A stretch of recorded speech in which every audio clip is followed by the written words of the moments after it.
sabihin na dito ka nakatira? Na hindi ka tao? Oo, at lagusan nito papunta sa kaharian namin.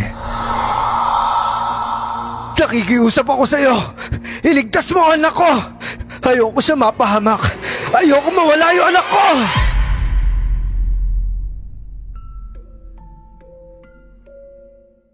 Bago po mamatay ang lola ko, nabulag muna siya.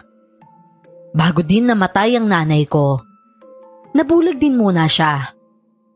At ako naman, dating bulag ang isang mata. Ibig sabihin po, nasa lahi namin ang magkaroon ng problema sa mata. Nagkaroon ako ng diferensya sa mata sa edad na 17 at nawala ito edad 19. Sa tulong po yon ng kaibigan kong kakaiba. Magandang araw po pala sa lahat, lalong-lalo na sa inyo Miss Clar at Sir Jay. Ako nga po pala si Nancy. At ito ang aking kwento. Bago ko po simula ng istorya, huwag kalimutang mag-subscribe bilang suporta sa ating channel. Hoy, One Eye! Hoy ka din, baklang kawayan! Ikaw mapanghusga ka talaga, Nancy. Aba bakit? Ako lang ba yung dapat husgahan? Totoo naman na One Eye ka lang totoo din naman na bakla ka, tapos kawayan ka pa. Anong kawayan ka dyan? Hoy, tao ako no? Pero ugaling kabayo. Tse, buwisit na to. Pabili nga na isang isda dyan yung nagmumula pa sa ilalim ng lupa. Para talagang ewan to kapag bumibili. Wala akong isda. Bumili ka mga bandang alas 3 ng hapon, hindi yung alas 7 na ng gabi. Ay nako, sabi ko sa'yo, tirahan mo ko Wala ka namang binayarang reservation fee Ganyan ang pakikitungo ko sa mga taong una pa lang, One Eye ang tawag sa akin. Dahil kahit simpleng salita lang yon, pakiramdam ko hinuhusgahan ako. May pangalan naman kasi ako. Pero bakit One Eye pa? Yung tipong kapansanan ko pa talaga. Laging may eye patch kasi ang isang mata ko noon. Tinatago ko kasi ang bulag kong mata. Dahil ayokong makita ng iba ang totoong kalagayan nito. Aba Nancy, gabi na hindi ka pa nagsasara. Malayo pa ang inyo. Ayos lang po yun, Chang. Ito nga po pala, yung isda nyo po. Abay, meron pa. Naku, salamat ha. Ginabi na kasi ako ng uwi rin Yung amo ko kasi, alam mo naman, parang ayaw akong pagpahingahin. Nagpatira po kasi kayo Kaya nagtabi po ako para sa inyo. Teka lang po, kunin ko lang po Yung pwesto ko noon, hindi yun sa palengke. Nasa tabi ito ng kalsada kung saan nakasilong sa ilalim ng malaking balete. Ang kalsada naman, nasa gitna ng palayan. Tapos ang palayan doon, napakalawak pa. Kung tatanawin ko ang hangganan ng palayan, maliit na ang makikita kong bundok sa dulo. Ang distansya naman ng mga bahay mula sa pwesto ko, kaliwat kanan tigda 3 kilometro. Kung may aatake sa akin sa lugar, halimbawang ako lang mag-isa roon, wala talagang tutulong sa akin. Sa awa naman ng Diyos, wala namang nangyaring ganon. Grabe na talaga tong dahon at ugat ng balete dito, Nancy. Ang laki na talaga ng puno. Maya-maya ay nasa kalsada na ito. Oo nga po, Chang Lagi ko naman po kinakausap yan na sana wag niyang sakupin yung kalsada. Kasi nga po daanan ng tao. Ay nako, patawa ka talagang bata ka. Sana'y makinig ang balete sa'yo. At imbis na dito sa kalsada ang pagsakop niya dyan na lang sa kabila. Pero wala naman sigurong laman nito Nako Chang, palagi ko nga po meron Pero wala ka namang nararamdaman. Wala naman po. Paano mo naman ba nasasabi kapag meron?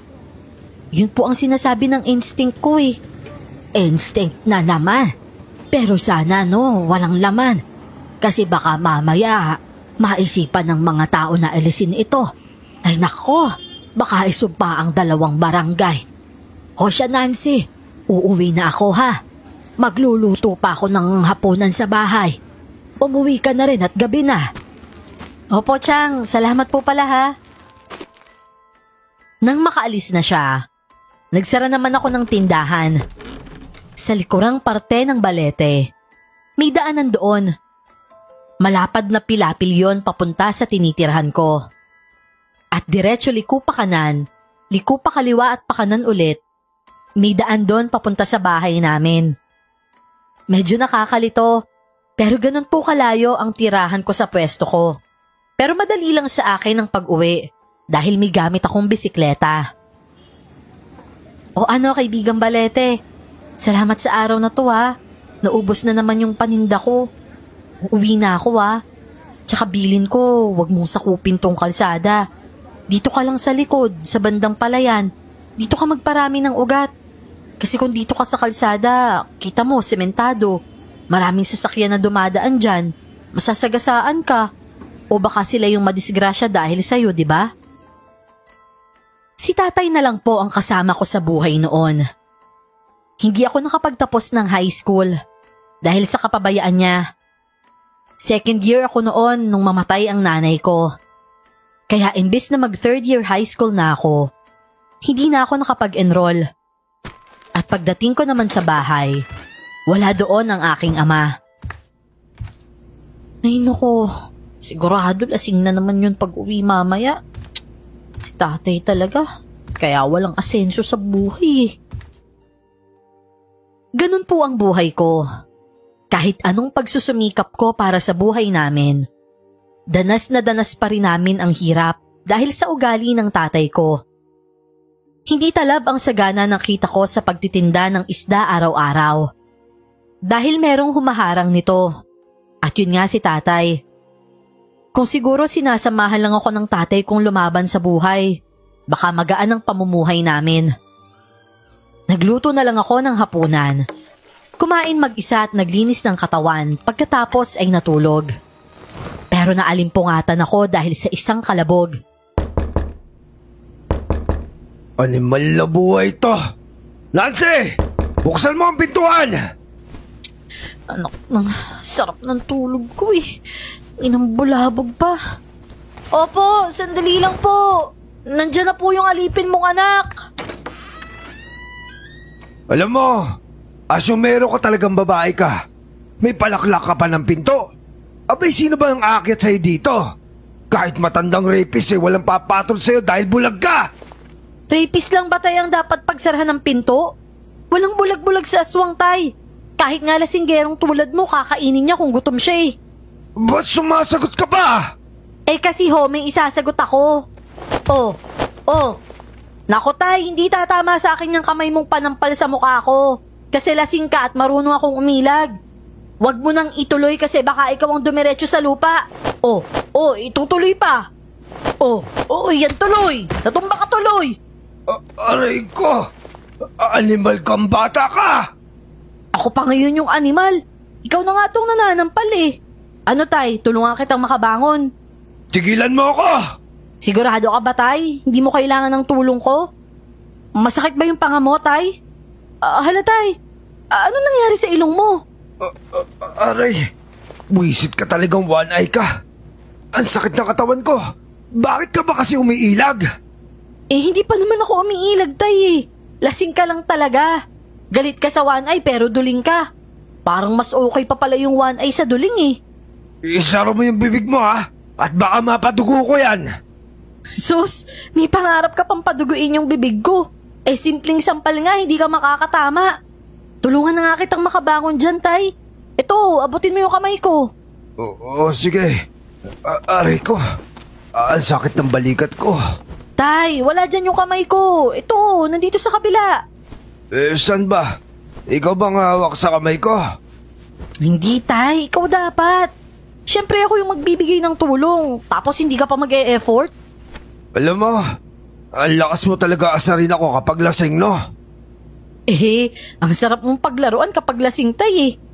Ngayon po, kung ayaw mong pagtripan kita, huwag ka nang magpakalasing.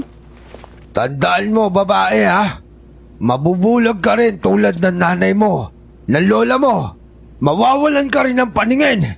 At tulad nila, hihilingin mo rin mamatay kasi hindi ka na makakita. Iiwan mo rin ako tulad ng nanay mo. Mamamatay kang bulag at hindi lang isang mata kundi dalawa. Masakit ang sinabi niya. Pero oo, yon ang kapalaran na naghihintay sa akin. Isang mata pa lang ang bulag sa akin at hindi magtatagal. Magiging dalawa na ito. Yon ang dahilan kung bakit laging naglalasing ang tatay ko. Naiisip niya kasi na iiwan ko rin siya. Na magpapakamatay ako kapag hindi na ako makakita. Kaya imbis na mahalin niya ako bilang anak niya, tinuturing niya akong ibang tao. Hindi na siya nakabangon sa hinihigaan niya at hindi ko na rin siya tinulungan mahiga sa sofa. Natulog na lang siya doon at ako naman, kumuha ng uling at nagdrawing ng Hello Kitty sa noo niya bago pumasok sa kwarto at natulog na lang. Ang rason ko kasi, kung ayaw niyang mapagtripan, huwag siyang uminom kasi ganun at ganun ang mangyayari sa kanya. Kinabukasan naman, sa umaga hindi ako nagbubukas ng tindahan. Pero wala ako sa bahay dahil bumabiyahe ako papuntang kabilang bayan para mamili ng mga ititinda. Nag-aabang ako ng mga dadaong na bangka. Umuwi ako sa bahay 1:00 ng hapon at doon ko nililinisan ang mga paninda para itinda. Oh, One Eye. Ano, may isda ka na, di ba? Ay sa wakas, maagang nagtanong yung baklang kawayan. Oo, may isda na ako, pero wala yung galing sa ilalim ng lupa. O kung gusto mo, ilibing muna natin tapos sukain na lang. Ewan ko sa'yo. Sandali lang mamimili ako. Ay wow, puro sariwa to Ay, ang sarap pati ng hipon Ang lalaki pa. Magkano ito, One Eye? 150 lang yan, 1 kilo. Baklang kawayan. Grabe naman mahal nito. Ano akala mo dyan? Hiningi ko lang. Mahal din yan nung binili ko, no? Kung namamahalan ka, huwag kang bumili. Titigan mo na lang at panaginipan mo mamayang gabi na pumapapa ka niyan. Oo na. Masama mo talaga magsalita. Pabili nga ako pero 1/4 lang. Malalaki to. Ilang piraso lang yung 1/4 mo. Ako lang naman ang kakain Yung mga kapatid mo, pamangkin mo, yung nanay at tatay mo, lolo mo, lola mo. May kapitbahay pa kayo Sigurado manghihingi yung mga yon. Aba, hindi ako mamimigay. Kakainin ko lang mag-isa, no? Sige na, pabili na ako ng 1/4 lang. 1/4 lang? Napakadamo talaga nito sa pamilya, hindi naman tumataba. O siya sige, 1/4. Sandali lang, kikiluhin ko lang. Hoy, pahingi akong discount Anong discount? 1/4 na nga lang bibilihin mo, manghihingi ka pa ng discount? Tanggalan kita ng labong dyan O yan, tingnan mo sa kiluhan, walang daya yan Sakto sa guhit at walang discount yan, walang pasobra. 50 yan. Ano 50? Hoy, 1/4 lang yung binibili ko, hindi 1/3. Di 40. 40 ka dyan. 35 lang. Anong 35 ka dyan? 40, hoy. Parang ikaw yung tindera Aba! Hep, hoy. Walang aangal May utang ka pa sa akin 5 buwan na nakakalipas. Hindi ka pa bayad doon. Ay nako. Oo na. Pahingin na lang ako ng plastic. Pakidoble Alam mo baklang kawayan, may alam akong klase ng pagluto nito. Masarap. Talaga? Paano? Bayaran mo ako 10. Turuan kita. Abay bruhang to. Huwag na nga. Sa'yo na yung alam mo. Itong bayad Akin na yung hipon ko. Lagyan mo ng asukal yan para masarap. Ay nako, wala akong naririnig. Mamaya singilin mo pa ako. Alis na ako. Natawa na lang ako nang umalis siya.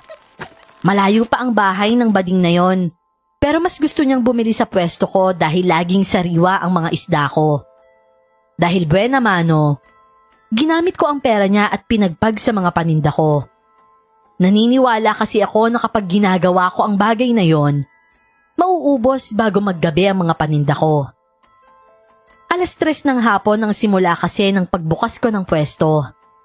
At pagsapit ng 4:00, 5:00, dumarami na ang mga sasakyang humihinto sa tapat ng tindahan para bumili ng paninda ko. Ang iba pa nga sa mga ito, tinatawag akong diwata kasi nga ako raw ang babae sa puno ng balete. Nang humupa ang mga customer ko, kumuha ako ng barya at nilagay yon sa pinakaloob na puno ng balete. Dulot nga kasi ng pagbuhol-buhol ng mga ugat sa puno, nagkakaroon ito ng mga bulsa na pwedeng lagyan ng kung ano-ano. Sinilip ko rin ang mga pera sa loob. Sa 2 taon ko sa pwesto na yon, naipon na ang barya na nilalagay ko doon at walang nakakaalam nun kahit sino. May laman ka ba talagang puno ka? Kung may laman ka, wag mo akong pagalitan kung nilalagyan kita ng barya. Alam mo naman pasasalamat ko yan sa'yo kasi laging malakas yung kita ko rito eh. Pero kung bawal tong ginagawa ko, wag mo kong parusahan ha. Bigyan mo lang ako ng babala, maiintindihan ko naman yun. Pero pakiramdam ko talaga may laman ka eh. Ay naku, kung meron man, pangako aalagaan pa rin kita. Basta ako, wag niyo lang akong pababayaan ha. Hoy Nancy! Ay kabayong hindi pantay ang itlog. Ano bang ginagawa mo dyan? Para kang tanga na kinakausap yung puno. Tatay naman eh. Bakit ka ba nang gugulat? Hindi ko naman kasalanan na nagulat ka. Pengi ako ng pera pala. Magkano kinita mo dito? Aha? Teka naman tay. Baka mamaya pati puhunan ko madali mo. Teka lang, huy. Ako na po yung kukuha. Pumasok na kasi siya sa tindahan ko kaya tumakbo ako para agapan siya. Alam niya kasi kung saan ko nilalagay ang pera. Pero hindi niya alam kung alin sa mga lagayan ko ang puhunan at kung alin ang income.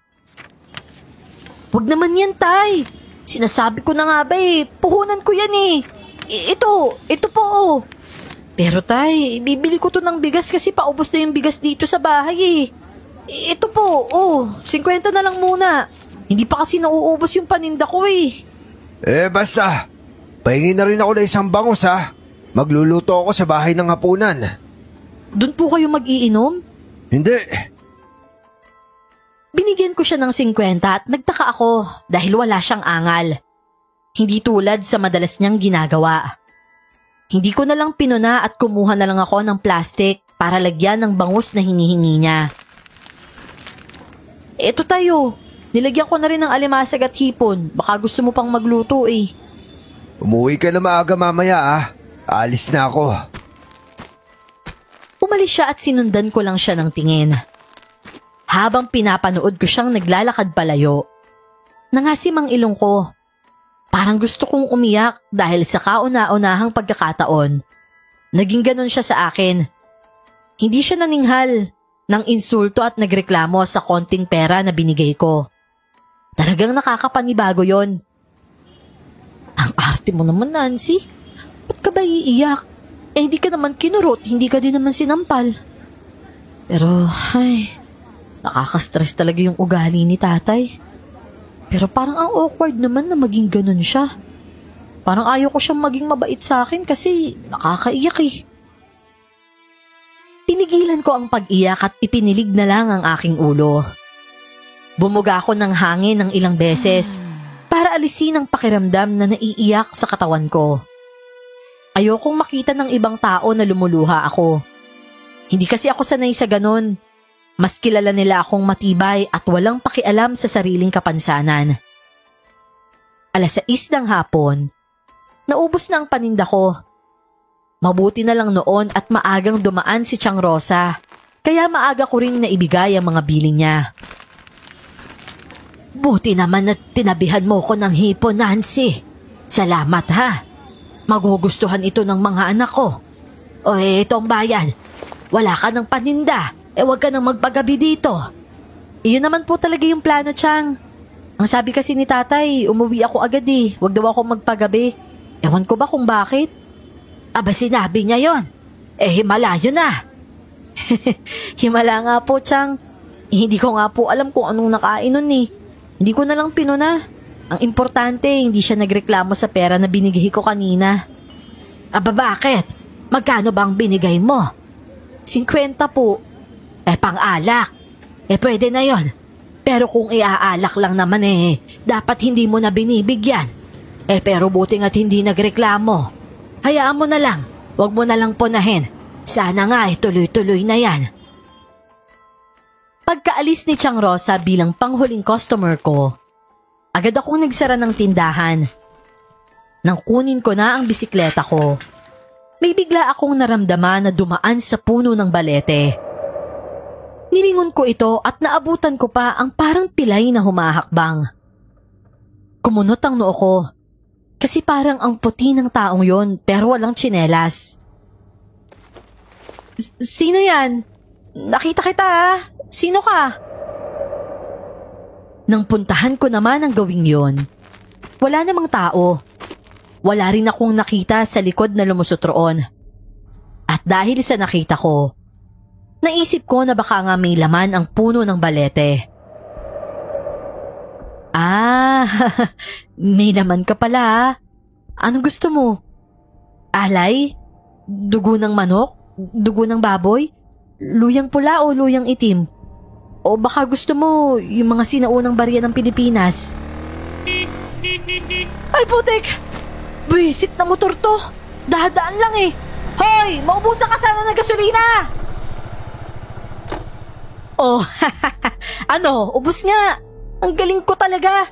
Yan, magugulat ka pa eh. Busi-busina ka pa dyan eh. Walang gasolinahan dito. Magtiis ka! Napakamot na lang ng ulo ang lukulukong driver na napatingin sa akin. Paano kasi? Nang tingnan niya ang tangke ng motor niya, mukha ngang wala na itong laman. Kasi nga inalog pa ito at sinilip.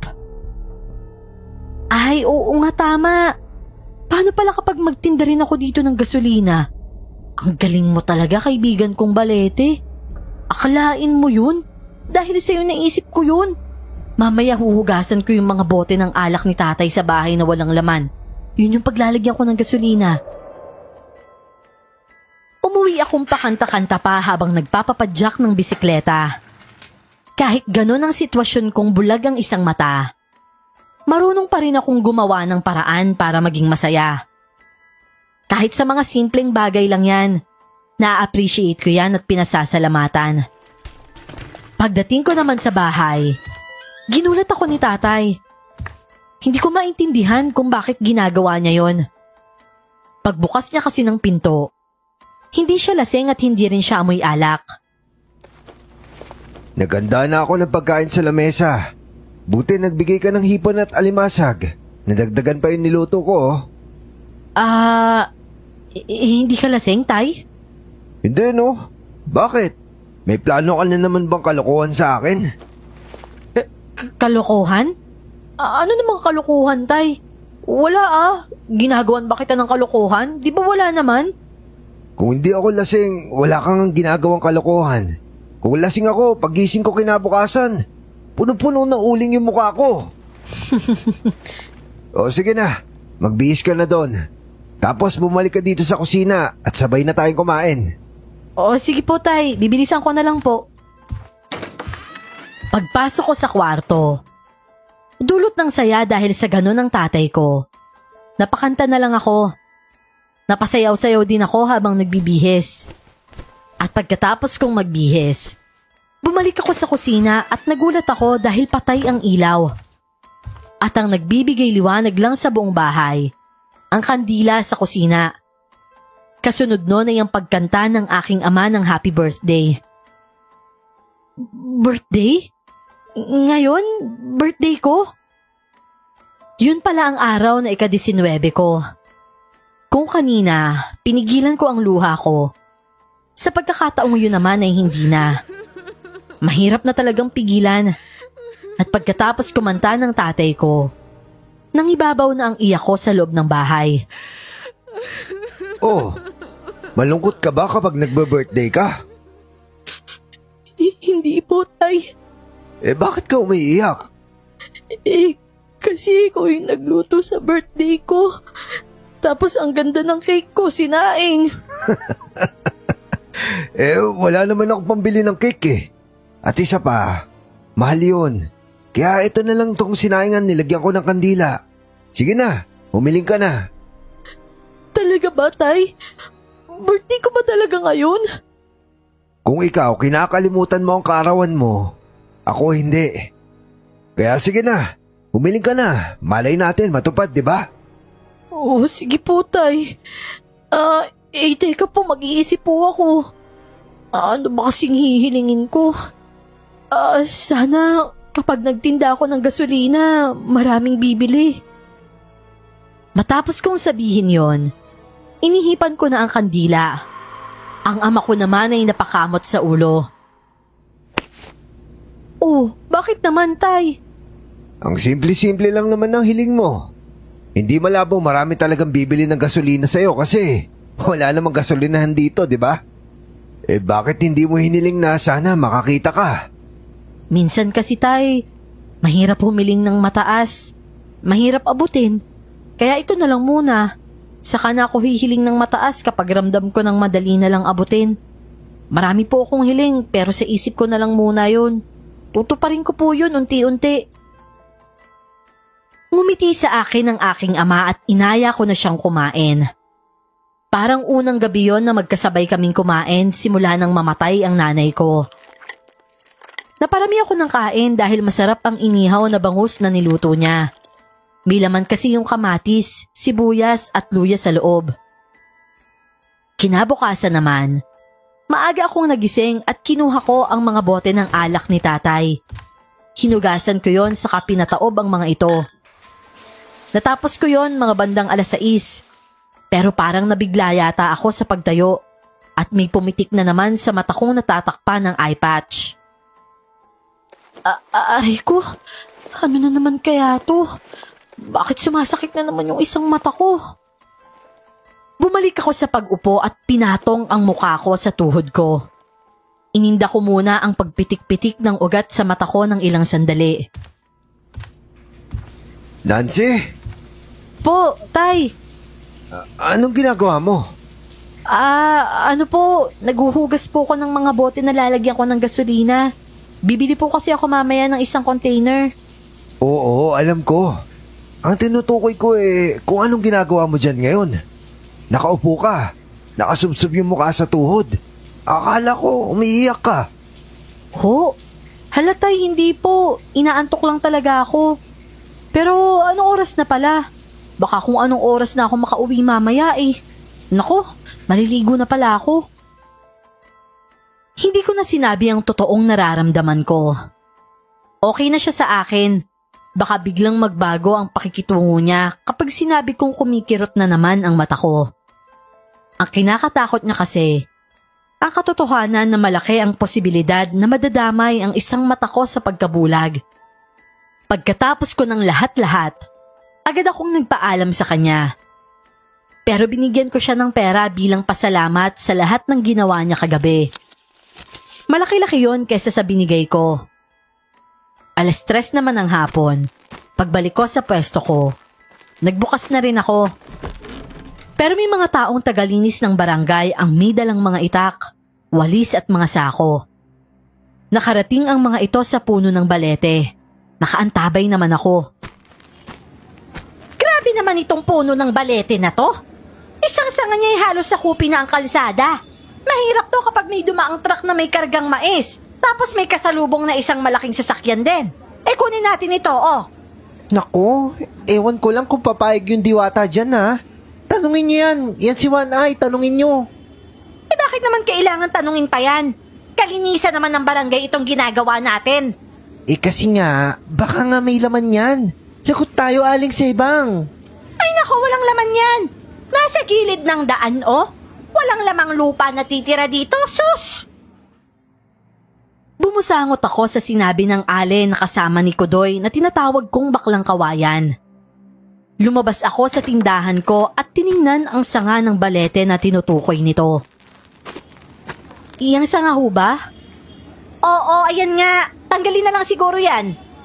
Wala naman po akong nakikitang rason para maging sagabal yan Pabor nga po yan sa motorista na dumadaan dito kasi may masisilungan.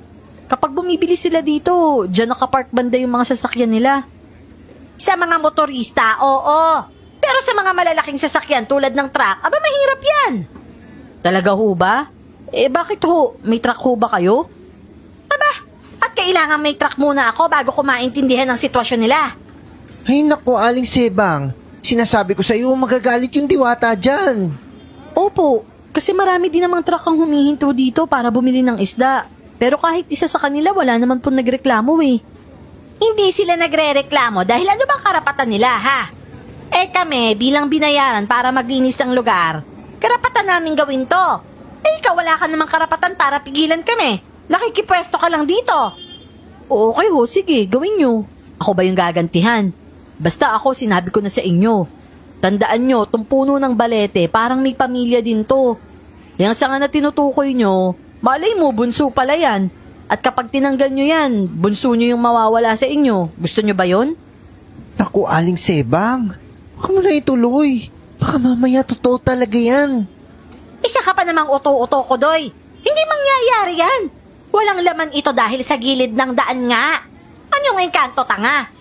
Alam naman niyang nasa gilid ng daan tapos dinadayo ang lugar na ito dahil nga may tindahan. Tapos dito titira. Pakataray naman ng maputlang balyenang to. Hindi ko naman ho kayo pinipilit maniwala.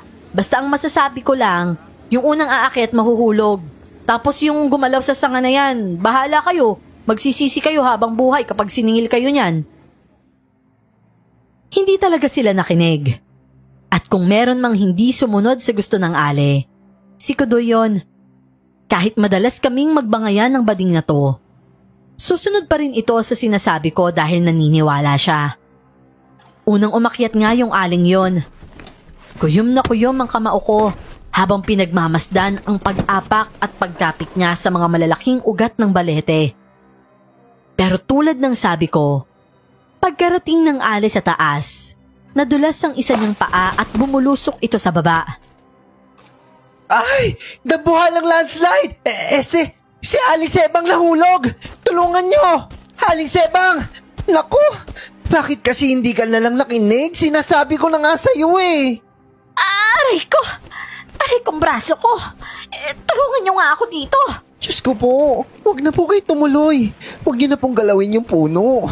Sinasabi ko na sa inyo eh, totoo yung sinasabi ni One Eye. May mumu talaga tong punong to. Walang yaka talagang babae ka. May sumpa ba yung dila mo, ha? Bumaba kayo. Baka bigla niyang sabihin mahuhulog kayo. At baka mahulog din nga kayo dyan. Hala, tapos ako pa nga yung may kasalanan. Abay, oo, kasalanan mo. Pinagdasal mo kasing mahuhulog ako eh. Nahulog tuloy ako. Ang sabihin niyo ho, tinulak ho kayo ng ano dyan. Hindi naman ho kayo inaano ng puno na yan eh. May lahi ka bang mangkukulam, ha? Kung sa bagay sa'yo maging mangkukulam kasi may takip yung isa mong mata. Aba, wag niyo nga ho akong inisin, ha? Dahil baka hindi lang ako may lahing mangkukulam. Baka ako mismo ang mangkulam at kulamin ko kayo. Wag niyo nga ho pakialaman yung balete ko. Ano kayo, ha? Aakyat pa ba kayo? Subukan niyo lang at ilalaglag ko rin kayo sa pamamagitan ng magic ko. Sige kayo! Wala naman akong magic. Pero oo, nagulat ako nang mahulog ang babae. Hindi ko alam kung ganun talaga ako o nagkataon lang. Pero basta nung panahong yon, ayoko talagang pumayag na bawasan nila ang balete. Dinala na lang sa ospital ang Ali na yon dahil nga nabalian ng buto. Napabuga naman ako ng hangin at nakonsensya ng konti pero inalis ko rin. Rason ko kasi, kung hindi ako nanindigan, baka mabawasan nga talaga ang balete at mas matindi pa roon ang ganti ng nakatira sa loob. One Eye, naku ka talaga. Bakit mo naman yung ginamitan ng superpowers mo? Anong superpowers ka dyan? Ano ka bata? Ano ko si Super Ingo? Sira ka ba? Hindi mo ba napapansin? Kapag naiinis ka tapos may hiniling ka, nagkakatotoo. Oh, ang dami ko namang hiling ah. Hindi naman nagkakatotoo yung iba. Naku hoy, nagkataon lang yun. Ah, ibig mo sabihin nun? Dinimonyo ang dila mo? Anong dinimonyo ka dyan? Manahimik ka nga. Basta, wala akong superpowers tulad niyang sinasabi mo. Nga pala, kamusta yung maputlang balyena kanina? Okay na ba siya? Maputlang balyena? Ewan, sigurado inasikaso na yun ng mga doktor pagdating namin. Sumama lang naman ako sa paghatid. Pero hindi na ako sumama sa loob ng ospital. Hindi ko carry yung amoy doon. Tsaka pala, huy. Hoy ka din, bakit? Tirahan mo ako ng isda ah. Akin na 20, reservation fee. Ko talaga, sigurista ka masyado. Aba baka mamaya hindi mo babalikan, edi sayang. Mas okay na yung kahit konti may ma-income ako sa isdang ipapareserve mo. Ay, nako. Oo na. Ito na oh. Ito na 100. Iwanan mo ko ng bangus 50 lang ha. Kaya akin na yung 50. Ay, yan ang gusto ko. May paunang bayad. O sige, pagtatabi kita ng bangus.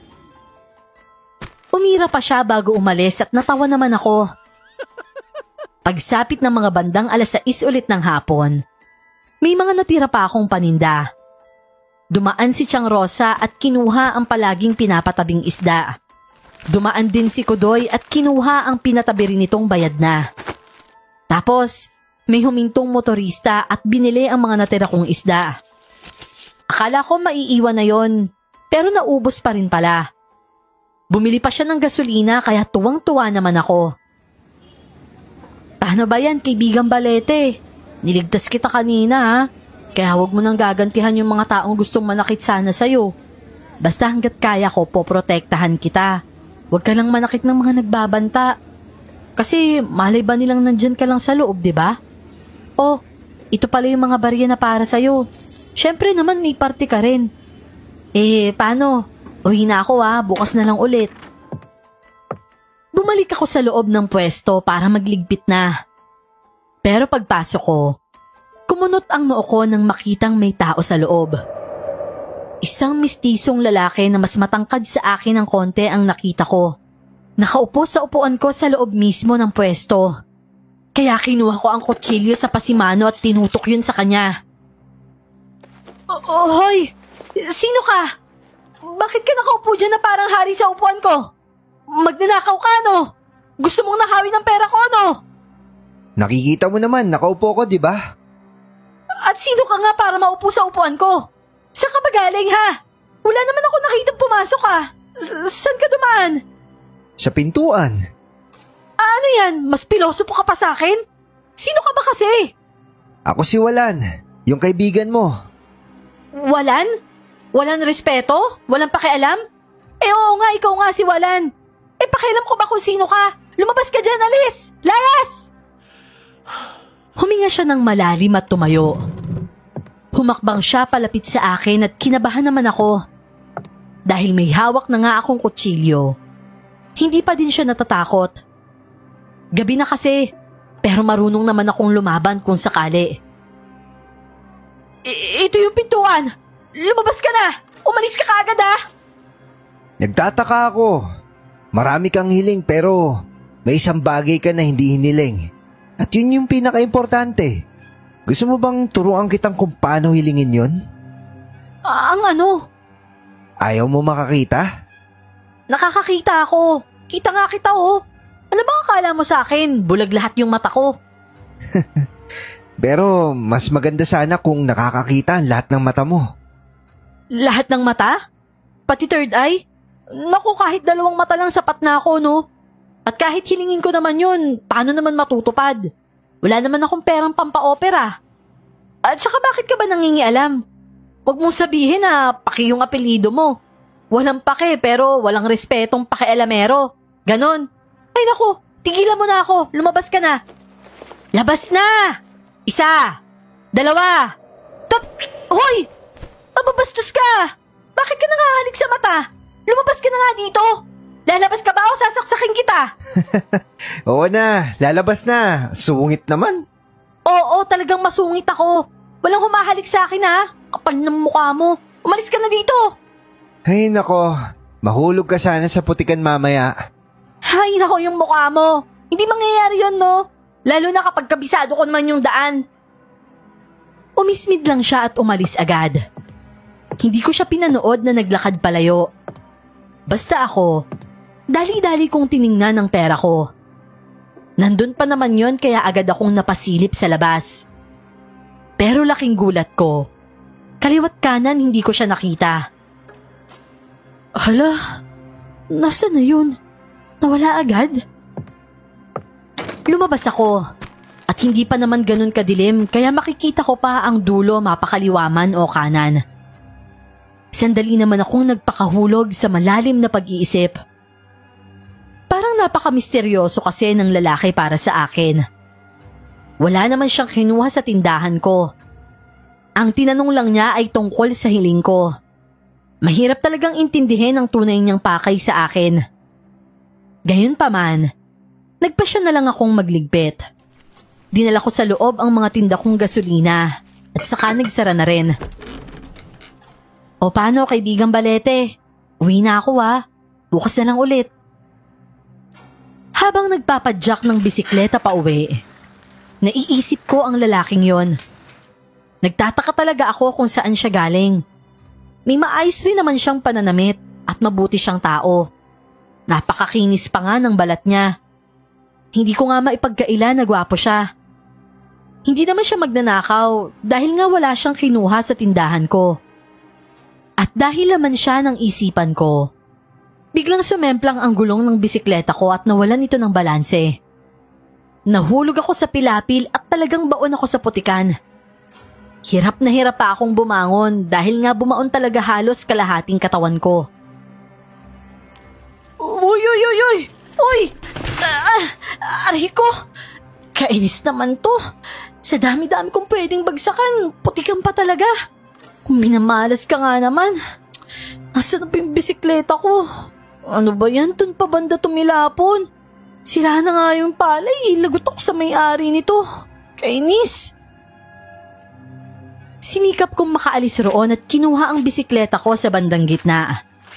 Buti na lang, lagayan ng stick o ang ginawa kong lagayan ng pera, kaya hindi yun nabasa.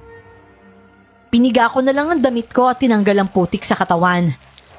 Gusto kong mainis, pero kanino ba dapat ako mainis? Sariling kapalpakan ko naman kasi yon. Pagdating ko naman sa bahay, imbis na dumiretso sa loob ay dumiretso ako sa poso. Umuusok ang sa bandang kusina at mukhang nagluluto na naman si tatay sa loob.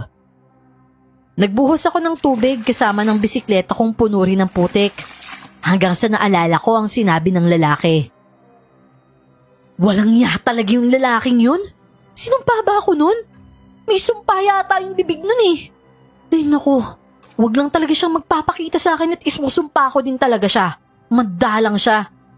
Animal ka. Kala mo siguro palalagpasin ko tong ginawa mo sa akin Nancy, may kaaway ka ba? Oo, tay. Nandyan lang pala kayo sa likod ko. Narinig ko kasing dumating ka. Tapos may gumagamit ng poso. Paglabas ko, nagsasalita ka mag-isa dyan. Tapos ayan ang dami mong putik. Sino nagtulak sa'yo dyan? Naku, tay, wala po to. Sarili ko lang kalampahan to. Sumemplang kasi yung bisikleta ko eh. Ayun, nasira ko yung palay dun sa gilid ng daan. Ay nako, akin na. Ako na dyan sa poso. Magbuhos ka na lang. Marami na sa mukha mo. Tanggalin mo na yung eye patch mo at maghilamos. Mamaya mapasukan pa ng putik yung mata mo. Delikado na. Parang nagtuloy-tuloy na ang ugali ni tatay na ganon. Pero sa pagkakataong yon, amoy alak siya. Hindi lang sobrang lasing. Salamat po, tay.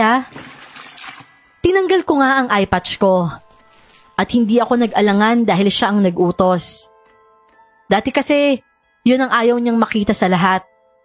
Pero ngayon, siya na yung nagsabi. Nilapag ko muna ito sa ibabaw ng water container na may tubig. At saka ako agad naghilamos.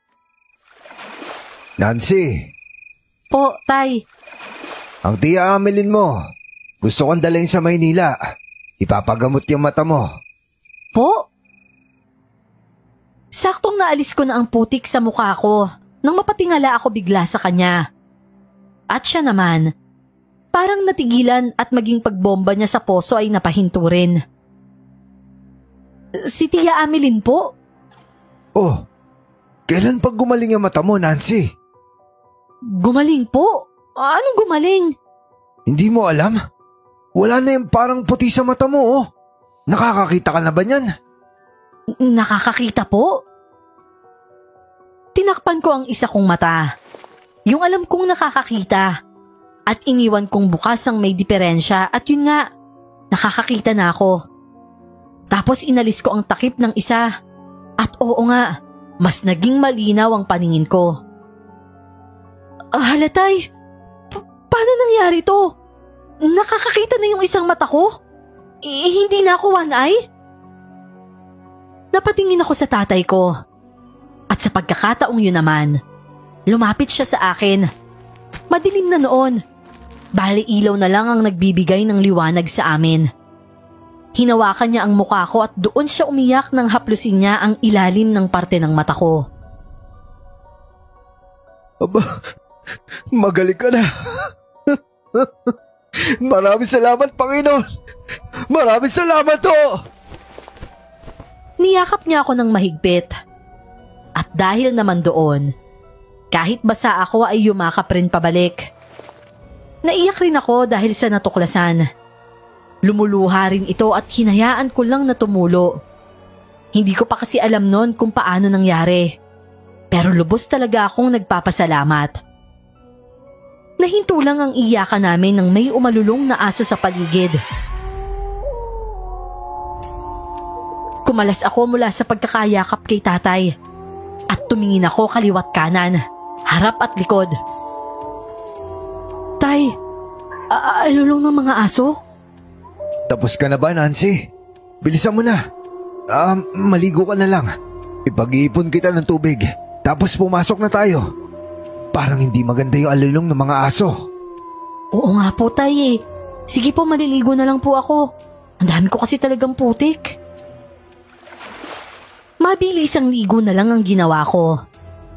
Pagkatapos ay pumasok na kami. Hindi na nahugasan ang bisikleta ko at agad na nagsara ng bahay si tatay at nagbaliktad ng walis sa pintuan. Ako naman, dumiretso sa kwarto at nagbihis. Sinara ko na rin ang bintana at nilak ito. Paglabas ko, pumunta ako sa kusina at naghahanda na nga doon si tatay. Tumingin siya sa akin at kitang-kita ko talaga ang saya sa mga mata niya habang pinagmamasdan ako. Anak, mas maganda ka tignan kapag wala kang eye patch. Medyo hindi pa nga po ako sanay, tay. Pero paano kung saglit lang pala to? Tapos bukas, babalik na naman. Wag naman sana. At wag natin isipin yon. Ang importante, wala nang diferensya ang mga mata mo. Halika na, kumain na tayo. Hindi kaya, tay. Kaya ako nakakakita na. Dahil hindi ka nagalit sa akin? Natigilan siya sa tanong ko at kumunot din ang noo niya. Tinitigan niya ako pero maya-maya ay huminga siya ng malalim. Yung isang kainuman ko nagkwento. Yung anak niya bakla tapos galit na galit siya. Kaya siya nagiinom. Nagpakalulong sa alak kasi huli na niya nang napagtanto na mahal pala niya ang anak niya kung kailan patay na. Hala, bakit daw po namatay, tay? May sakit yung anak niya? Wala daw sakit eh. Sabi niya, nagpakamatay raw yung anak niya para sa kanya. Para sa kanya? Oo. Kasi hindi nga niya tanggap na ang anak niya ay bakla. Gusto niya lalaki ito eh. Pero masipag ang anak niya ayon sa kanya. Lagi siyang binibigyan ng pera para sa mga luho niya. Pero hindi niya nakikita yung anak niya na stress dahil nagiinom siya. Parang ikaw, masipag, nagbibigay ng pera sa akin. Pero ayoko yung pagiging bulag mo. Hindi ko rin nakikita na nai-stress ka na dahil sa paglalasing ko. Nakikipagbiroan ka pa nga sa akin kahit hindi maganda yung sinasabi ko sa iyo eh. Pero alam kong nasasaktan ka sa ginawa ko. At ayokong humantong sa punto na matulad ka sa kainuman kong habang buhay na nagsisisi. Si tatay talaga. Hindi naman ako magpapakamatay eh. Pero nasasaktan ako maalala ang mga ginawa ko sa iyo. Tama ang kainuman ko. Mahalin ng anak ko hanggat hindi pa ako sinusukuan. Kasi mahirap magsisi. Yun yung pinakamahirap na parusa. Naisip ko pa nga lang yung buhay mo na malamig ako sa iyo eh. Nagagalit na ako sa sarili ko. Kaya patawarin mo ako anak ha. Nagimahina ako at hindi ako nagpakaama sa iyo. Hindi naman po ako nahirapan sa iyo, tay. Kita mo kapag lasing ka, pinagtitripan lang kita. Hindi naman kita mabuhat papunta sa higaan mo. Di gawin na lang kitang papel. Naiiyak na kasi siya kaya pinatawa ko na lang. Natawa naman siya pero naudlot ang tawa na namin. nang makarinig kami na parang may nahulog sa lupa. Tapos, daing ng tao. Parang babae. Maya-maya ay naging angil ng mabangis na hayop. Ano yun, Tay? Parang may tao. Hindi ko alam. Sandali, titignan ko. Tay, baka mamaya kung ano na yan. Yung angil kasi. Oo, sisilipin ko lang. Lumapit siya sa dingding at sumilip siya roon. Pero biglang may mabilis na kaluskos akong narinig palayo. Bakit, Tay? Anong meron? Wala naman eh. Pero malinaw yung mga narinig natin. Sandali nga. Tay, huwag ka nalang lumabas. Kinuha lang niya ang itak na nakasabit sa dingding at lumabas. May ilaw din kasi sa labas, kaya maliwanag doon. Ako naman, kinuha ang lagayan ng asin at lumabas din. Paglabas ko, wala rin akong nakita. Pero syempre sa dulo madilim na roon. Dumukot naman ng maliit na flashlight sa bulsa ang tatay ko. At may inilawan siya sa puno ng mahogany. Dugo! Kaya nga hindi lang pwedeng wala lang yun. Kasi meron talaga. Malino yung narinig natin, di ba? O ayan o, sa puno, meron pa kalmot. Nilapitan pa niya ito at inilawan. Makikita roon na bagong kalmot lang talaga. Dahil bakas ng kuko ang nakikita ko. At hindi yun normal na kuko ng kung ano lang. Kahit hayop na makikita lang sa amin, labis na akong natakot. Hinawakan ko sa braso ang tatay ko at hinila. Tay, tara na. Nakakatakot na po dito eh. Baka mamaya bumalik pa yung may gawa niyan. O sige Nancy, pero ano kayang klase na nilalang ang may gawa nun? May ganun ba sa atin? Nako, delikado ka pala nito kapag gabi ka na umuwi. Pumasok na kami sa bahay. At katulad ng ginawa niya kanina, sinara niya ang pintuan at binaliktad niya ang walis. Pinagpatuloy naman namin ang pagkain. Hindi kaya may mabangis na hayop na nakababa dito, Tay? Malabo yan. Pero baka aswang pwede pa. Aswang, Tay? Totoo talagang may ganun? Ang ibig ko po kasing sabihin, sa pagkakaalam ko sa aswang, takot sila magparamdam sa tao. May narinig tayong daing ng tao, di ba? Kaya naisip ko na baka aswang yun. Yung kalaban niya, hindi ko alam kung ano. Pero mabuti pa, kumain ka na. Pagkatapos nito, magpahinga na tayo. Hindi naman ako nakatulog talaga ng maayos. Kaya nang umalis ako kinabukasan, medyo antok pa ako. Nagulat pa nga ang mga suki ko sa daungan dahil wala na akong eye patch. At anong himala raw ang nakabundol sa akin at gumaling agad ako. Ang sabi ko na lang baka dahil sa pagdadasal ko araw-araw. Marami namang natuwa para sa akin. Pagdating ko naman, tinulungan ako ni tatay sa paglilinis ng mga pinamili ko. At maging pagbukas ng tindahan, umalis lang siya ng okay na ito. Pabili nga ako ng isda. Aba, kaya alimasag ka na, one eye? Tsaka, hala, may mata ka na rin? Oh, kailan ba ako nawala ng mata ha, baklang kawayan? Ano nangyari? Magaling na isa mong mata? Tsaka bakit at paano? Oh my gosh, grabing himala ito ah. Totoo ba to? Magaling na talaga yan? Oo, kahit nga ako hindi ko alam kung anong nangyari, kung bakit ako gumaling bigla. Basta mahalaga dyan, magaling na ako. Hala ka, hindi kaya gumaling ka dahil pinagtanggol mo yung balete kahapon? Oo nga no, hala baka nga. Ibig sabihin nun, may himala yung puno. Naku, buti na lang pinagtanggol mo. Nagpasalamat yata yun sa'yo. Naku Day, napakaswerte mo. Yan din siguro yung gantimpala sa kakausap mo sa puno araw-araw. Grabe, ang saya ko para sa'yo. Kahit masama yung ugali mo sa akin minsan. Pero ano ba yan? Nakakaiyak naman, oh my gosh, girl. Hindi ako makapaniwala. Ay naku, ang init, naiiyak talaga ako. Payakap nga. Pumasok siya sa tindahan ko at doon niyakap ako sa sobrang tuwa niya. Natawa naman ako na naiiyak din. Maya-maya pa, may mga dumating rin at bumili ng paninda ko. May kasama pang pag-osyoso dahil sa paggaling ng mata ko. Si Kudoy naman, tumambay na roon dahil nasobrahan ng saya sa nangyari sa akin. Hoy kayo dyan! Bili na kayo na isda! Paninda na binibigyan ng himala ni Nora Honor! Dahil kay Kudoy, sumikat ang balete sa lugar namin bilang nagbigay ng himala sa akin. Dahil naman roon naniwala na ang mga tao na may laman talaga ang puno ng balete. Pagsapit naman ng hapon, ubos na ang paninda ko. Maging ang gasolina, ubos na rin. Hinarap ko na naman ang balete. Kaibigang balete, kung totoo man na ikaw yung dahilan kung bakit okay na yung mga mata ko, salamat ha. Bukas ipagluluto talaga kitang masarap na pagkain. Gusto ko ng paborito mo. Aha? Teka, sumasagot ka?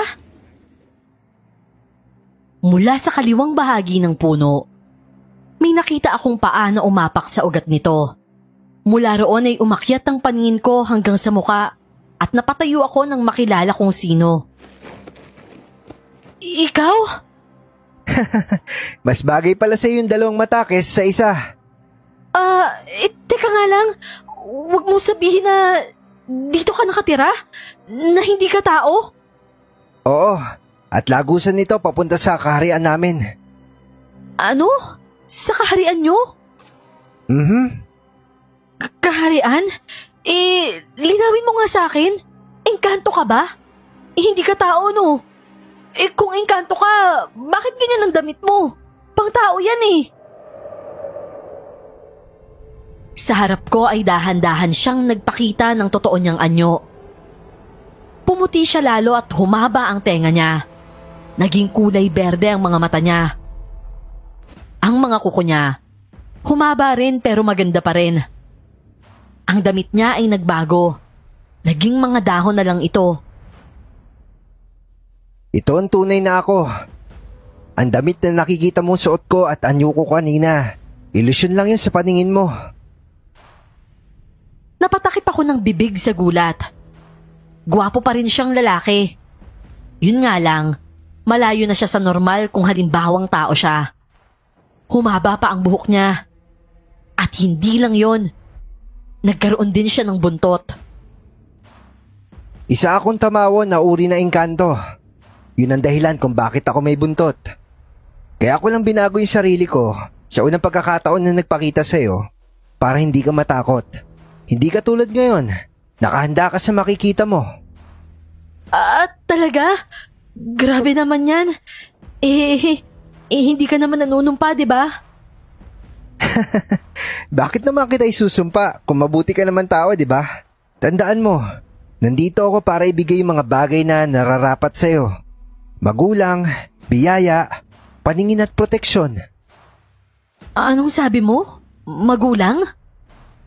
Oo, nagpanggap ako bilang tao para makasama siya sa inuman. Binuksan ko yung pananaw niya tungkol sa'yo.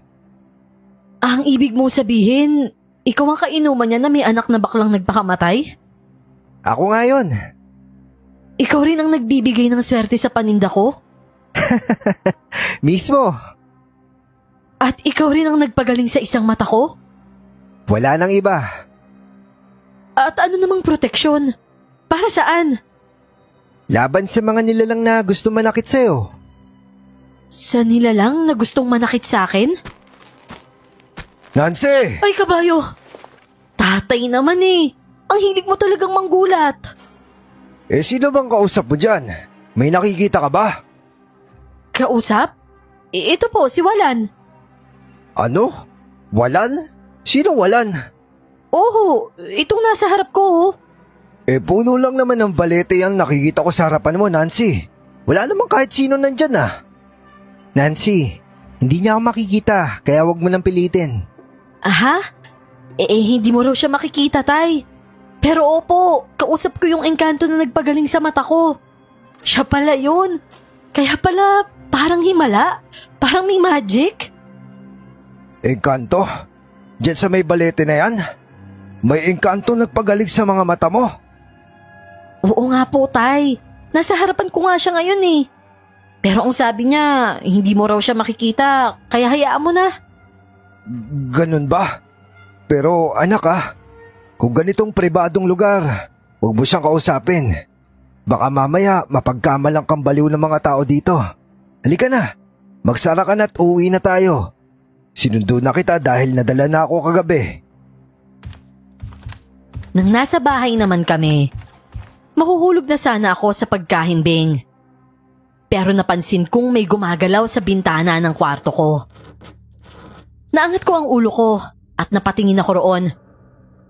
Kasabay ng pangyayaring yon ay ang alulong ng mga aso, kaya matinding takot na ang nararamdaman ko. Pero bumangon pa rin ako at sinilip ang nasa labas ng bintana ko. Nakita ko ang taong may mahabang tenga. Napalapad ang ngiti ko dahil si Walan nga yon. Binuksan ko ang bintana at tinawag siya. Walan! Matulog ka na dyan! Ako na bahala dito! Ikaw ang bahala dyan? Bakit? Pero hindi na siya nakasagot dahil nasundan ito ng sigaw ko at pagtilapon ng katawan niya. Nakita ko ang umatake sa kanya. Isang malaking baboy ramo. Walan! Diyos ko po! Tay! Tay, si Walan! Patalon-talon ako sa loob ng kwarto habang tinatawag ang pangalan ng tatay ko. Maya-maya pa, bumukas ang pintuan ng kwarto ko. Nancy! Anong nangyari? Si Walan, Tay! Sino bang Walan? Yung engkanto na kaibigan ko. Nasa labas po siya at may baboy ramo na umatake sa kanya! Diyos ko po, tatay! Umalis ka dyan sa bintana! Isara mo! Baka maabot ka ng nilalang na yan! Hinila na lang ako ni tatay palayo sa bintana. Hindi rin ako naabot ng nilalang na yon dahil hinila ito agad ni Walan palayo sa bintana. Ang baboy ramo kasing yon, biglang nagbago ng anyo. Parang may dalawang kakayahan ng nilalang na yon. Mag-anyong parang malaking paniki at baboy ramo.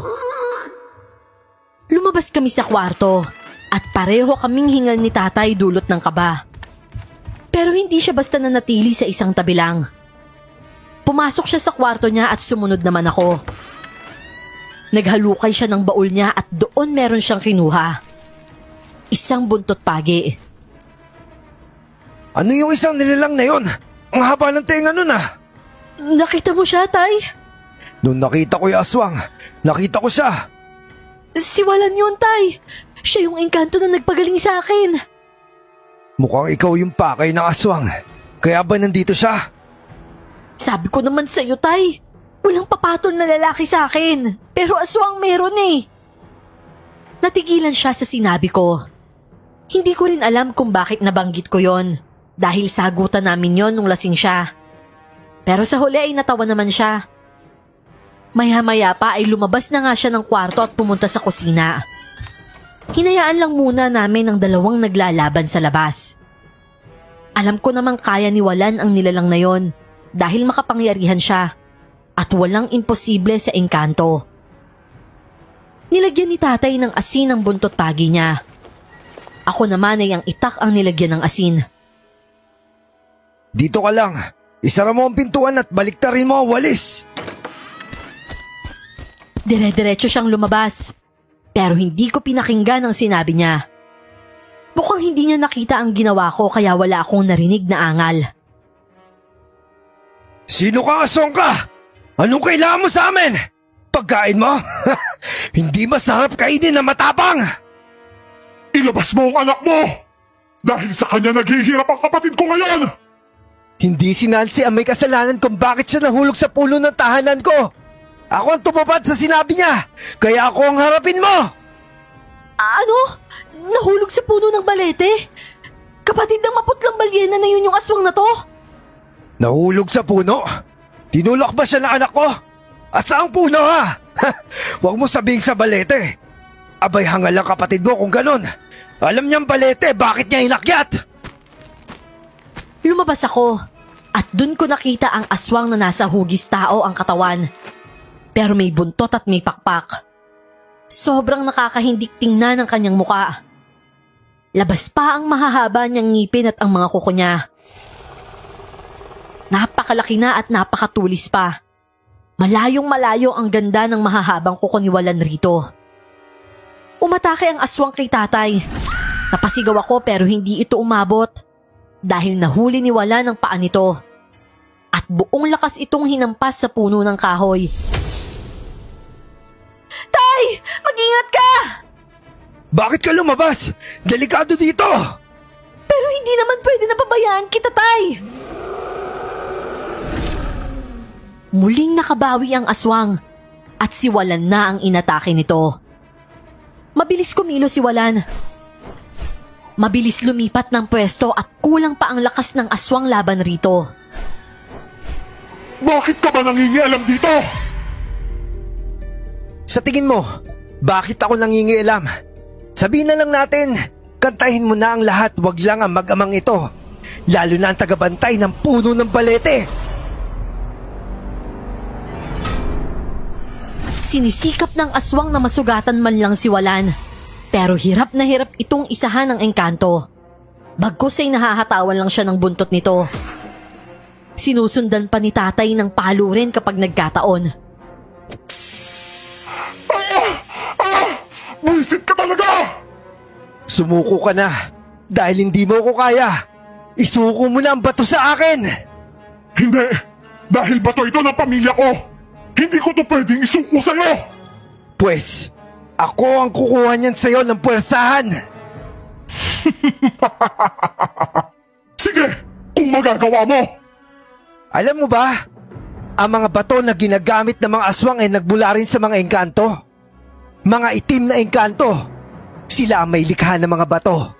Ngunit bilang engkanto, may kakayanan akong kunin yan sa'yo. Kaya sa ayaw at gusto mo, kukunin ko ang bato! Hindi ako papayag! Sandali! Huwag mong gawin yan! Huwag! Isang dakmalang ito ni Walan sa tiyan at inangat niya pasandal sa puno. Napangangan na lang ako habang pinapanood ang ginagawa ng engkanto sa aswang. Napupwersa itong magpalit ng anyo bilang tao. Lumalaban lang ang aswang. Nagpipigil sa pagbabago ng anyo at nagpupumiglas sa hawak ng engkanto. Nancy, napakalakas na engkantong ito. Mukhang malakas lang talaga ang engkanto kumpara sa aswang, Tay. Tingnan mo yung aswang, oh. Hirap na siya. Mabutit nakilala mo yan at hindi pa nakakatakot yung itsura niya. Hindi nga nakakatakot yung itsura niya. Pero nakakatakot naman yung mga kakayahan niya. Hindi mo makukuha ang bato mula sa akin! Hindi! Galingan mo ang pagpigil sa akin. Tignan natin kung hanggang saan niyang kaya mo. Tandaan mo, sa larangan ng dilim, uri mo ang pinakamababa at uri ko ang pinakamataas. Lahat ng kapangyarihan na meron ka, kaya ko'y pagkaloob kahit kanino. Kaya ko rin itong bawiin kung gusto ko. Kaya ngayon, kahit iba ang lumikha ng batong ito, may kakayanan pa rin akong kunin ito sa katawan mo. Hindi! Hindi ako papayag! Nagawa pang makawala ng aswang mula sa hawak ni Walan. Nakalmot nito sa mukha ang engkanto at dumaplis pa ang kamay kaya nakawala. Ang masakla pa, dahil sa bilis ng kilos ng aswang, natulak nito si tatay at nakapwesto ito sa likod ko.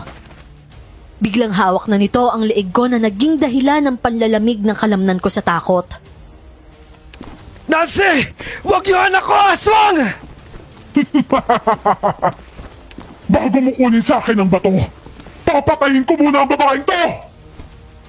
Tay! Tatay, tulungan niyo po ako! Bitawan mo ang anak ko!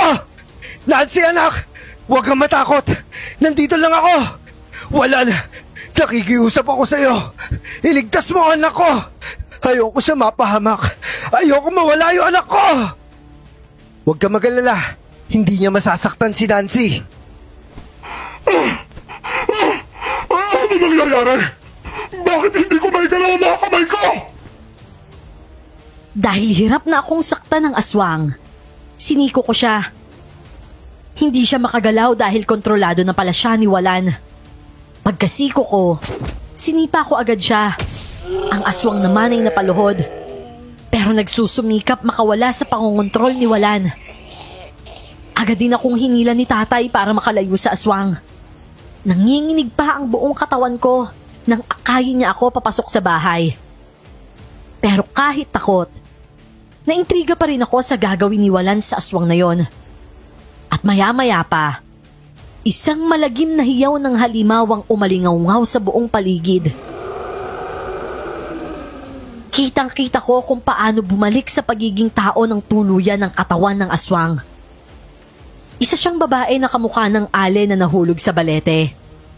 Persahan itong napatayo ng tuwid, sunod sa pangongontrol ni Walan. Si Walan naman, pinagmasdan ang ginagawa niya. Wala man lang itong kahirap-hirap at may patabingi pa nga siya ng ulo habang kinokontrol ang babaeng yon. Mahinhin na pagkilos pero nakakatakot ang ekspresyon ng gwapo niyang muka. Huwag! Huwag mo akong patayin! Huwag mo kunin ang bato sa katawan ko! Hindi kita papatayin. Kukunin ko lang ang bato sa katawan mo at hahayaan kita mabuhay bilang tao. Mula sa bunganga ng babae, lumabas ang bato roon. Napaubo ito ng dugo at ang bato naman ay nasa kamay na ni Walan. Natumba ang babae pero humihinga pa rin ito. Alam mo ba kung bakit ang ilan sa amin hinahayaan mag-iaswang ang tao? Kasi obligasyon nyo sana na gumamit ng laway para manggamot ng tao. Pero imbis na gawin nyo ito, mas pinipili nyo saktan sila. Imbis magigante, dapat pinagaling mo na lang ang kapatid mo. Ngunit ginamit mo sa kasamaan ng batong ito. Kaya ang kakayanan nito manggamot ay wala ng bisa. Dahan-dahang naglaho ang bato sa kamay ni Walan. At ang babae naman, panay ang ubo at hirap na hirap pa.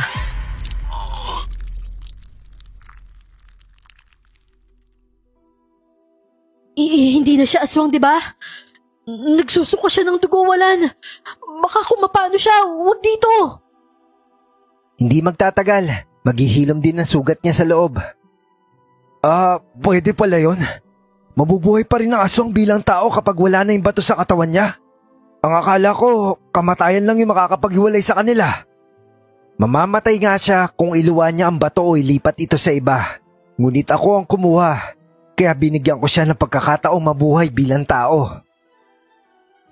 Inalagaan pa rin namin ng babaeng yon kahit muntikan na niya akong saktan.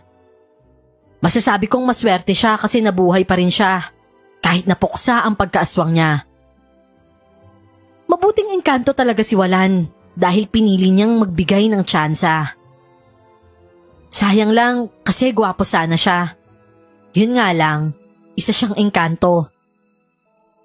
Nang maging okay ang babae tulad ng sabi ni Walan, humingi ito ng pasensya bago umuwi. Umiiyak ito dahil sa kasalanang nagawa. At totoo raw na galit siya sa akin kaya ginawa niya yon. Nasa ospital daw kasi ang ate niya at problemado sila sa pera. Ang pagkaaswang naman niya, pinigay lang ng babae sa kanya para sa paghihiganti niya. Ang sabi naman ni Walan, ang nagbigay ng batong yon ay engkanto rin, pero yung itim na uri. Salamat Walan na. Ang lakas mo pala. Tsaka ang bilis mong kumilos ah. Mahinhin pero mabilis kang kumilos. Yung hinhin mo parang galaw ng tipaklong eh. Pero yung bilis mo parang kidlat. Salamat sa pagprotekta sa anak ko, Walan ha. Salamat din sa pagbalik ng mga mata niya. Yan yung pangarap ko para sa kanya. Ikaw yung tumupad.